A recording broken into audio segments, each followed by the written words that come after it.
नमस्कार, मैं हूं विद्यासागर। स्वागत है आप सभी का दिल्ली लाइव में। और सबसे पहले मुख्यमंत्री अरविंद केजरीवाल की बात करते हैं। तो दिल्ली के सीएम अरविंद केजरीवाल ने कोरोना को ध्यान में रखते हुए पत्रकारों के लिए विशेष टीकाकरण की व्यवस्था की है। सीएम केजरीवाल ने आज पत्रकारों के लिए वैक्सीनेशन सेंटर का उद्घाटन किया। इस केंद्र पर आज से सभी मीडिया कर्मियों के लिए विशेष टीकाकरण केंद्र की शुरुआत हो गई है। दिल्ली सरकार की तरफ से आयोजित इस टीकाकरण केंद्र में सभी मीडिया कर्मी और उनके परिवार वाले कोरोना का टीका लगवा सकेंगे। बता दें कि पिछले कई दिनों से पत्रकारों की मांग थी कि उनके लिए स्पेशल व्यवस्था की जाए, जिसके बाद केजरीवाल सरकार ने यह व्यवस्था की है। साथ ही सीएम केजरीवाल ने बताया कि दिल्ली में आज से अनलॉक की प्रक्रिया शुरू हो गई है। ई पास बनवाने में और वैक्सीनेशन में जो दिक्कतें आ रही हैं उसे जल्द ही ठीक कर दिया जाएगा। आगे उन्होंने कहा कि जैसे जैसे लोगों का फीडबैक मिलेगा उन्हें ठीक कर देंगे। केजरीवाल ने इस दौरान ब्लैक फंगस महामारी के विषय में भी चिंता जाहिर की है। उन्होंने कहा कि अभी दिल्ली में ब्लैक फंगस के 944 केस हैं।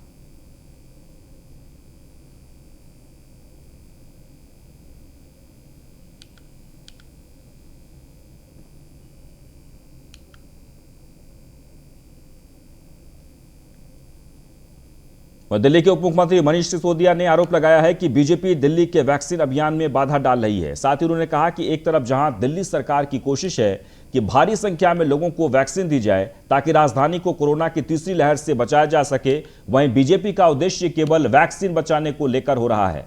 बीजेपी नेता इस प्रकार के बयान दे रहे हैं जिससे भ्रम की स्थिति पैदा हो। प्रेस कॉन्फ्रेंस के जरिए मनीष सिसोदिया ने कहा कि सभी विशेषज्ञ इस बात से सहमत हैं कि अगर 70% से अधिक आबादी को वैक्सीन लगा दी जाए तो संक्रमण को रोका जा सकता है। इससे लोगों को कोरोना की तीसरी लहर से बचाया जा सकता है। यही कारण है कि अरविंद केजरीवाल सरकार ने केवल 3 महीने के अंदर दिल्ली के सभी लोगों को वैक्सीन देने का लक्ष्य रखा था।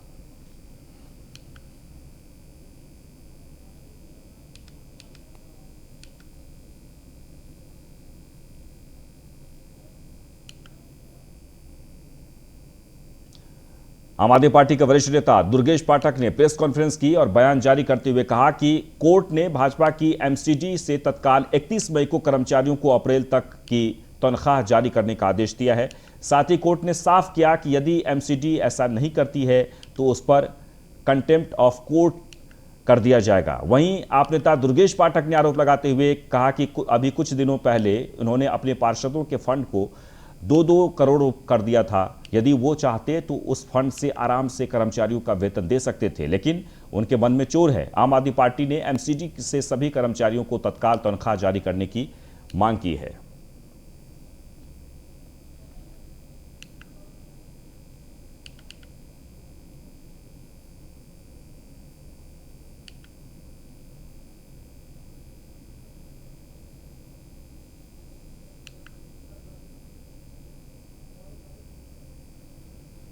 वह दिल्ली में बीजेपी प्रदेश अध्यक्ष ने आदेश गुप्ता ने दिल्ली सरकार पर जमकर निशाना साधा है। उन्होंने आरोप लगाते हुए कहा कि कोरोना काल में दिल्ली सरकार विफल रही है। आगे उन्होंने कहा कि दिल्ली में कोरोना के समय 12,000 से ज्यादा मौत हुई है और इनका जिम्मेदार कौन है। साथ ही कहा कि कोरोना काल में दिल्ली की जनता परेशान और मरती रही और दिल्ली सरकार लोगों को कोई राहत नहीं दे पाई और बस राजनीति ही करती रही, दिल्ली की जनता को गुमराह करती रही।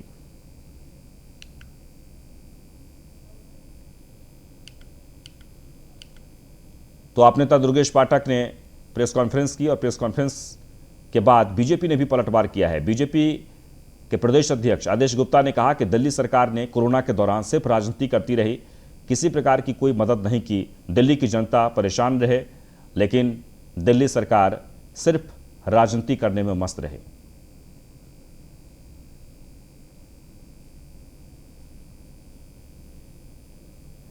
तो बीजेपी प्रदेश अध्यक्ष आदेश गुप्ता ने दिल्ली सरकार पर निशाना साधा है। आपको फिर से बता दें कि कोरोना काल में दिल्ली सरकार की तरफ से जो कार्य किए गए उस कार्य को लेकर बीजेपी के प्रदेश अध्यक्ष ने सीधे सीधे कहा कि दिल्ली सरकार सिर्फ राजनीति करती रही, जनता के लिए किसी प्रकार का कोई ठोस कदम नहीं उठाया गया। दिल्ली की जनता को गुमराह करती रही दिल्ली सरकार। कुछ है, करते कुछ है और होता कुछ है, दिखता कुछ है और उसका खामियाजा दिल्ली की जनता ने इस महामारी में भुगता है। महसूस किया है, एक दर्द के रूप में महसूस किया है। और आंकड़े बताते हैं, ये दिल्ली भारतीय जनता पार्टी के आंकड़े नहीं है, ये वर्ल्डोमीटर के आंकड़े हैं। और वो आंकड़े ये कह रहे हैं, चीख चीख कर सरेआम कह रहे हैं कि पूरे दुनिया के अंदर अगर सबसे ज्यादा मौतें कहीं हुई हैं तो वो दिल्ली में हुई है कोरोना के कारण। एफआईआर तक होनी चाहिए क्रिमिनल ऑफेंसेस के अंदर कि दिल्ली में अगर 35,000 लोग मरे हैं तो वो केजरीवाल के कारण मरे कि दिल्ली के लोगों ने केजरीवाल को भरोसा किया और लोगों ने उनके भरोसे को तोड़ा और उसके भरोसे को तोड़ने के कारण बहुत से परिजनों ने परिवार के लोगों को खोया। एफआईआर के खिलाफ दर्ज होनी चाहिए। मैं पूछना चाहता हूँ, जो बिजूड़ी साहब ने कहा कि केजरीवाल साहब, जब आपने कहा था हम सबको कंपनसेशन देंगे, 1 करोड़ रुपया हम कोरोना वॉरियर्स को देंगे, बजट में पैसा खर्च कर दिए हैं, तो आप दिल्ली को कहां ले जाना चाहते हैं? ये आपके माध्यम से मैं दिल्ली के मुखिया, दिल्ली के मालिक केजरीवाल साहब से मांग करता हूं इस बात के लिए कि प्रदेश अध्यक्ष जी से भी मैं निवेदन करूंगा कि कहीं ना कहीं दिल्ली के लोगों को जाना चाहिए और उसके खिलाफ एफआईआर दर्ज करानी चाहिए। उस व्यक्ति को इस बात के लिए सजा होनी चाहिए केजरीवाल को, जिसके कारण प्रधानमंत्री के आह्वान करने के बावजूद भी केजरीवाल ने उन बातों को फॉलो नहीं किया और दिल्ली के अंदर महामारी के असर के कारण से दिल्ली के लोगों ने अपने 24 से 35,000 परिवार। वहीं दिल्ली के उत्तर पूर्वी जिला के मुकुंदपुर मंडल में बीजेपी ओबीसी मोर्चा ने पुण्य श्लोक लोक माता देवी अहिल्याबाई होलकर के 296वें जन्मोत्सव के उपलक्ष्य में लोगों को भोजन, फल और मास्क वितरित किए। वहीं इस कार्यक्रम में बीजेपी सांसद मनोज तिवारी ने अहिल्याबाई होलकर पार्क में उनकी याद में एक अर्जुन का पौधा भी लगाया। और पत्रकारों के वैक्सीनेशन के सवाल पर सांसद मनोज तिवारी ने अरविंद केजरीवाल पर आरोप लगाते हुए कहा कि जब केंद्र सरकार 45 साल से ऊपर के लोगों को वैक्सीनेशन करवा रही है तो फिर अरविंद केजरीवाल 18 से 44 साल वालों को वैक्सीन क्यों नहीं होने दे रहा है। साथ ही उन्होंने केजरीवाल पर आरोप लगाया कि केजरीवाल वैक्सीनेशन नहीं लगवा रहे हैं, लेकिन वैक्सीनेशन को लेकर जनता के बीच दुष्प्रचार जरूर कर रहे हैं। वहीं इस मौके पर विधायक अजय महावर के साथ कई गणमान्य लोग भी उपस्थित रहे।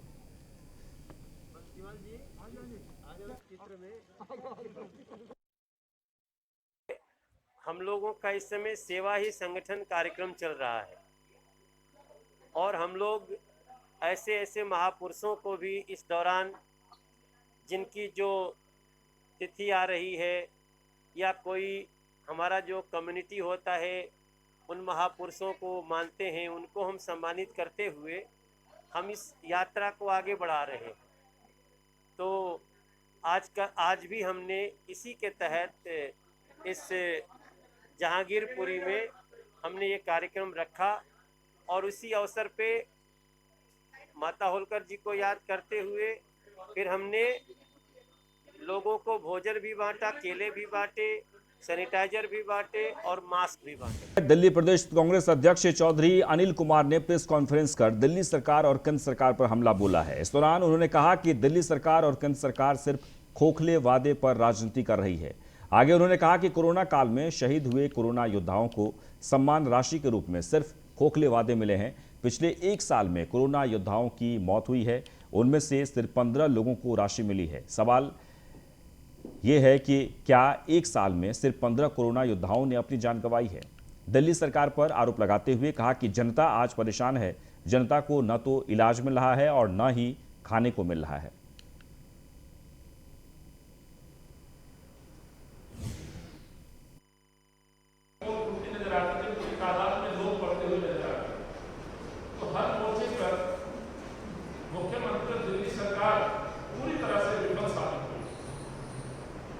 लेकिन एक घोषणा की तरफ मैं ध्यान आकर्षण करना चाहता हूं, विषय बहुत है, लेकिन जिस तरह से दिल्ली के मुख्यमंत्री ने प्रधानमंत्री का अनुसरण करते हुए और एक दूसरे में जो कॉम्पिटिशन है वाहवाही लूटने का, उसके तहत हौसला अफजाई के नाम पर 1 करोड़ रुपए राशि उन व्यक्तियों को, उन परिवारों को देने की जो की थी जो कि संक्रमण से संक्रमित हुए। ये स्वयं से अरविंद केजरीवाल जी ने पूरी कोरोना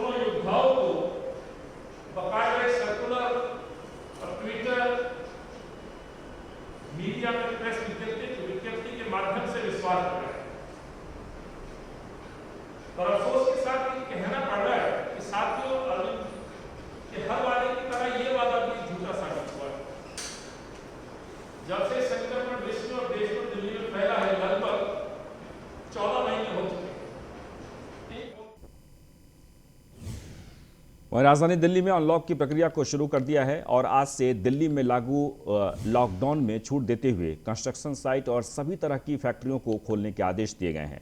हालांकि सभी बाजारों और mall, gym, spa, swimming pool आदि को अभी बंद रखा गया है। वहीं इसे लेकर दिल्ली के व्यापारियों में नाराजगी भी देखने को मिल रही है। दिल्ली की रोहिणी स्थित अवंतिका मार्केट के दुकानदारों और मार्केट एसोसिएशन के पदाधिकारियों ने कहा कि मार्केट्स को बंद करने के सरकार के इस निर्णय का हम विरोध करते हैं। दिल्ली के बाजारों को बंद रखने का फैसला पूरी तरह से समझ से परे है। दिल्ली सरकार अब दिल्ली के व्यापारियों और दुकानदारों के साथ सौतेला व्यवहार कर रही है।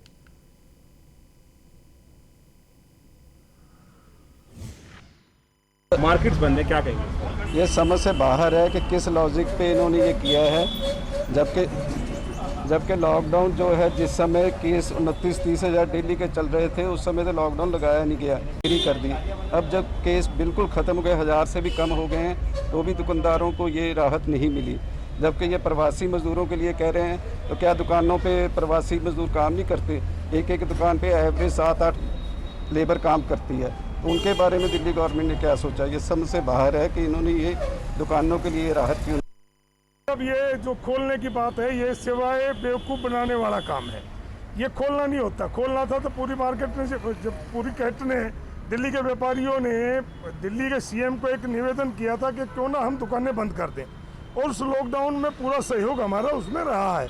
आज खोलने की बात है, जबकि केस भी घट गए हैं। दिल्ली में बहुत कम केस हैं, हिंदुस्तान में कम हो रहे हैं। तो आज अगर इन्होंने इस प्रकार का मामला कोई भी स्टेप लेना था, तो कम से कम व्यापारियों से बैठ के बात करते और दुकानें खोलना चाहिए। चाहे उसमें टाइम बाउंड करते, चाहे OD1 करते, चाहे उसमें 4 घंटे का समय देते, लेकिन मार्केट खुलनी चाहिए।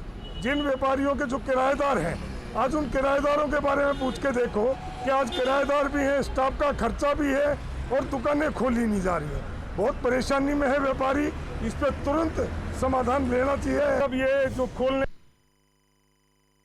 महामारी के चलते राजधानी दिल्ली में भी पिछले 1 महीने से ज़्यादा का लॉकडाउन किया गया था, और आज से इस लॉकडाउन में सरकार की तरफ से कुछ ढील दी गई है, जिसमें फैक्ट्रीज और कंस्ट्रक्शन साइट्स को खोल दिया गया है। हालांकि बाज़ारों को बंद रखा गया है। ये दिल्ली का रोहिणी स्थित अवंतिका मार्केट है। यहाँ पर जो है कुछ व्यापारी संगठन के लोग हैं, उनसे एक बार हम बात करेंगे। सर, क्या नाम है आपका? मेरा नाम विजयपाल सिंह है। मैं मार्केट प्रेसिडेंट हूँ, अवंतिका मार्केट और कॉन्फेडरेशन ऑल इंडिया ट्रेड का वाइस प्रेसिडेंट। सर, क्या कहते हैं आप? मार्केट को जो छूट नहीं दी गई है, व्यापारी संगठन लगातार मांग कर रहे थे कि बाजार खुलने चाहिए, दुकानें खुलनी चाहिए, क्या कहें? ये दिल्ली के व्यापारियों के साथ बहुत बड़ा धोखा है, और दिल्ली सरकार को, मुख्यमंत्री को ऐसा नहीं करना चाहिए। एक्चुअल दिल्ली सरकार जो है वो किसी के प्रति संवेदनशील है ही नहीं दिल्ली में। वो सिर्फ फ्री वालों के मामले में रहती है। यहाँ पे व्यापारियों के साथ कितने परिवार जुड़े हुए हैं, इस विषय पर कोई सोच नहीं है। उन गरीबों का क्या होगा जो बच्चे एक दुकान पर, एक व्यापारी के पास 10-10, 20-20 व्यापारी के पास कर्मचारी हैं, उनके परिवार के बारे में नहीं सोचता। दिल्ली के बारे में तो इसकी सोच है ही नहीं। ये सिर्फ दिल्ली को मैं क्या बोलूं कि दिल्ली का हालत ख़राब कर दी है इसने। दिल्ली नहीं रही है, इसलिए इनको कभी LG पे बात छोड़ता है, कभी BJP पे लेके जाता है, कभी किसी और पे लेके जाता है। अपना कोई निर्णय लेने की क्षमता इसमें है नहीं, सिवाय झूठ बोलने के कोई काम इसमें। तो जो व्यापारी संगठन के लोग हैं, उनकी साफ तौर पर मांग है कि यहाँ पर जो है दुकानें खोल देनी चाहिए थी। दिल्ली में जो बाज़ार हैं उनको खोल देना चाहिए था। हालांकि चाहे ऑड इवन का जो फार्मूला है वो अपनाया जाता, या फिर कोई टाइमिंग्स यहाँ पर रखी जाती, उसको लेकर के कहीं ना कहीं जो व्यापारी संगठन है उसमें नाराज़गी है सरकार के इस फैसले को लेकर। और ऐसे में अब सरकार, जो व्यापारी संगठन है, उनकी मांग है कि जल्द से जल्द सरकार बाज़ारों को खोले, चाहे वो ऑड इवन का फार्मूला साथ में लेकर के आए, या फिर कोई टाइमिंग इनके लिए जो है इनको दे दी जाए। वीडियो जर्नलिस्ट नितेश के साथ प्रभाकर राणा, न्यूज़ 1 इंडिया। वह दिल्ली के डिफेंस कॉलोनी में आप विधायक मदन लाल कोरोना के खिलाफ मैदान में उतर गए हैं और लोगों को जागरूक करने के साथ मोहल्ला क्लिनिक के बाहर लोगों को मास्क वितरण किए। इस दौरान उन्होंने लोगों से कोरोना नियम के पालन करने की अपील भी की। वहीं मौके पर SHO defence colony Jitendra Kumar और स्थानीय RWA के पदाधिकारी भी मौजूद रहे।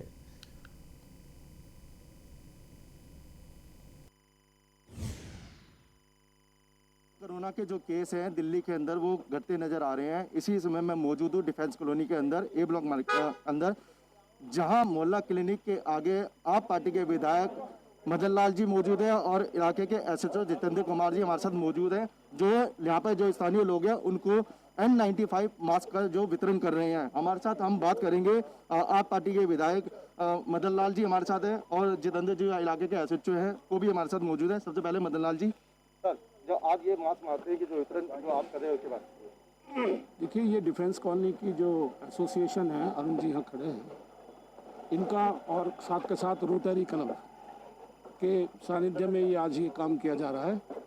और ये कॉलोनी में एसोसिएशन लगातार इस पर्यटन से जुड़ी हुई है, जो कभी किसी न किसी काम के लिए, चाहे वो मेडिसिन्स का वितरण हो, चाहे मास्क का वितरण हो, चाहे सैनिटाइजेशन का मामला हो, इस कॉलोनी के लोगों को और कॉलोनी को स्वस्थ और स्वच्छ रखने के लिए पूरे पर्यटन लगातार जारी रखती है। हमारे साथ यहाँ पर एसएचओ भी जितेंद्र कुमार जी मौजूद है, हम इनसे बात करेंगे सर क्योंकि कोरोना को लेकर बहुत सी चुनौतियाँ आपके सामने भी बहुत आई हुई है, इसके बारे में क्या कहेंगे? क्योंकि लोगों को समझाना, सोशल डिस्टेंसिंग के बारे में और मास्क के बारे में उनको जागरूक करना, किस तरीके की चुनौतियाँ आपके सामने आई?